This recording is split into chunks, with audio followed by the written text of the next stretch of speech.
காமராஜரை பற்றி கவிதை எழுந்துள்ளேன். உழைப்பால் இழந்த வல்லனை வரையில் உழைப்பால் இழந்த வல்லனை வரையில் ஊருக்காக உழைத்த உத்தமரை வரை ஊருக்காக உழைத்த உத்தமரை வரை நாட்டிற்காக வாழ்ந்த நல்லவரை வரை நாட்டிற்காக வாழ்ந்த நல்லவரை வரை தன்னை மறந்து பிறரை நினைத்து தன் நாட்டிற்காக வாழ்ந்தவரை வரை தன்னை மறந்து பிறரை நினைத்து தன் நாட்டிற்காக வாழ்ந்தவரை வரை நன்றி. காலை வணக்கம். நான் காமராஜரை பற்றி ஒரு கவிதை கூறும் அழகான இக்காலை வேளையில் நம் நாட்டுக்கு உழைத்த காமராஜர் அவர்களை பற்றி கூற வந்துள்ள நான் தாப்பிரணிதா 8ஆம் வகுப்பு. காமராஜர் பற்றி பேசும் போதெல்லாம் அவருடைய நேர்மையை, எளிமையை, தொலைநோக்கு பார்வை, செயல்பாடுகளை கொண்டாடி பேசுவதும் அவரை இன்றைய அரசியல்வாதிகளோடு ஒப்பிட்டு வியக்க பெருமூச்சத்தை வெளிப்படுத்தும் நம்முடைய இயல்பு. அரசியலில் மட்டுமல்ல, சராசரி குடிமகனும் அவரை எந்த நேரத்திலும் சந்திக்க முடியும். யார் வேண்டுமானாலும் அவரிடம் நேரில் சென்று விண்ணப்பங்களை கொடுக்க முடிந்தது.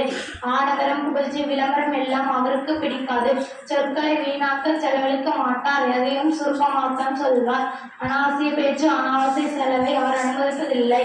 சில சமயம் படுக்கை 2 மணி கூட ஆகிவிடும். முக்கியமான பிரச்சனை பற்றிய விவாதங்கள் அதிகாலை 5 மணி வரையும் அவர் நீடிப்பதுண்டு. எத்தனை மணிக்கு படுத்தாலும் காலை 7 மணிக்கு விழுத்து கொண்டு விடுவார். காமராஜருக்கு தினமும் புத்தகம் படிக்கிற பழக்கம் உண்டு. ஏதாவது ஒரு புத்தகத்தை படித்த பின்பே உறங்க செல்வார். காமராஜர் மக்கள் திட்டிய ஒவ்வொரு திட்டமும் மகத்துவமான திட்டமாகும்.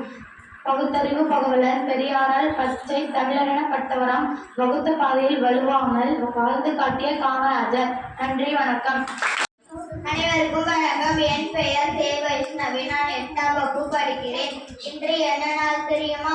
கல்வி வளர்ச்சி நாள். யாருடைய பிறந்த நாள்? கல்வி வளர்ச்சியால் கொண்டாடப்படுகிறோம் என தெரியுமா?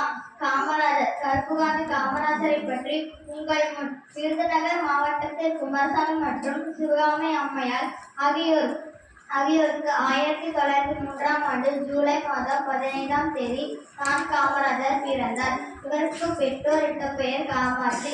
அதன் பிறகு காமாட்சி என்ற பெயர் ஆனது. காலப்போக்கில் அனைவராலும் காமராஜர் என்று அழைக்கப்பட்டார். இவர் தமிழகத்தில் சுதந்திர போராட்ட ஆர்வலராகவும் முதலமைச்சராகவும் இருந்தார். காமராஜர் இவர் குழந்தைகளும் மற்றும் மக்கள் என அனைவராலும் கல்விக்கால் சேர்ந்த காமராஜர் என்று அன்போடு அழைக்கப்படுகிறார். மேலும் இவர் இந்திய தேசிய காங்கிரஸ் அமைப்பு தலைவராக 2 முறை இருந்தார் என்பது குறிப்பிடத்தக்க ஒன்றாக உள்ளது. அது மட்டுமல்லாமல் வாழ்நாள் முழுவதும் திருமணமே வேண்டாம் என்று நாட்டுக்காக அரும் பாடுபட்டார். இத்தகைய கல்விக்கால் சேர்ந்த வைத்த காமராஜரை நாம் என்றென்று போற்றுகிறோம். நாங்கள் இப்பொழுது காமராஜரை பற்றி கூற வந்துள்ளோம். ஆண்டவன் ஆனவன் நீ, மாநில ஆனவன் ஆனவன் நீ, மடிக்குழந்தாய் படி என்று பாடசாலையை உருவாக்கியவன் நீ, வறுமை நாட்டிற்கு பணி என்று, மனித உனக்கு பின் பணி என்று அலைகளை உருவாக்கியவன் நீ, அரசியல் கண்டத்தில் மேட்டை வெட்டி பள்ளத்தில் போட்டு சமத்துவம் காத்தவன் நீ. நன்றி, வணக்கம். காமராஜர் பற்றி கவிதை கூற வந்துள்ளேன். உழைப்பால் உழைந்தவர் நல்லவர் இவரை நாட்டிற்காக ஊருக்கு உழைத்த உத்தமர் இவரை நாட்டிற்காக வாழ்ந்த நல்லவர் இவரை தன்னை மறந்து பிறரை நினைத்து தன் வீட்டை மறந்து நாட்டிற்காக வாழ்ந்தவர் இவரை. நன்றி, வணக்கம். Good morning to all present here. Now I will talk about a great leader, Kamarajar.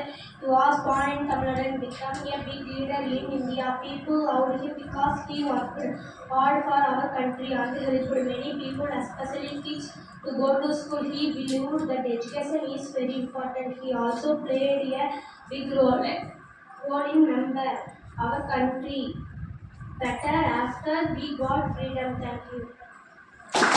அனைவருக்கும் என் காலை வணக்கம். நான் காமராஜரை பற்றி மற்றும் சில வரிகள் கூற வந்துள்ளேன். காமராஜர் 1993ஆம் ஆண்டு ஜூலை 15ஆம் நாள் விருதுநகரில் குமாரசாமிக்கும் சிவகாமி அம்மையார் தம்பதிக்கு பிறந்தனர். முதலில் காமராஜர் என பெயர் சூட்டப்பட்டது. பின்னர் காமராஜர் என மாற்றப்பட்டது. தமிழகத்தின் முன்னாள் முதல்வர், காங்கிரஸ் தலைவர் என காமராஜருக்கு பல முகங்கள் உண்டு. 1960களில் இந்திய அரசியல் கிங்மேக் என அழைக்கப்படுவார். தமிழகத்தில் பெண் தலைவர் என போற்றப்படுகிறார்.